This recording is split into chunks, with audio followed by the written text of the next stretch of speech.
Türkmenistanyň Fransiyadaky elçixanasy hemde degişli bilim idaresi tarapyndan bilelik dogrulan maslahat halkara parahatçylyk we ananyşmak ýylyna Türkmenistanyň hemişelik beýtaraplanan şanly 30 ýyllygyna şeleheme beýik türkmen şahyry Magtymur Pragynyň edebi mirasyna bagşlandy.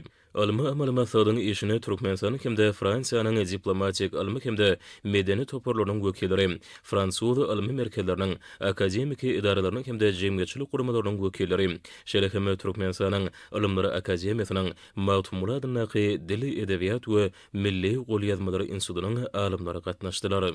Maslahatda çykyş edenleri özleri ynama dialogu hemde deň hukukly hyzmatdaşlygy esaslanýan halkara gatnaşyklaryna medeni insanperwer urlaň barha wajyp orny eýe bolýanyny belediler.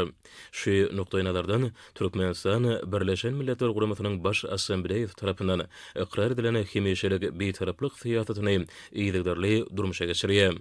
Maslahatda edilen çykyşlarda akyllar şahyrymada Magtymur Pragynyň edebi mirasynyň ähmiýeti barada hem giňişen durulyp geçirildi.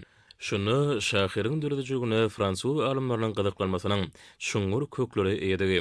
Hemde nötralşiýaly beýik şahyryň insanperwerlik, parahatçylyk, ahlak kemillik hemde halklaryň birligi düşünjelerini esasanýan filosofiýasy Türkmenistan ýa Fransiýanyň arasynda ruhy köprü bolup hyzmat edýär.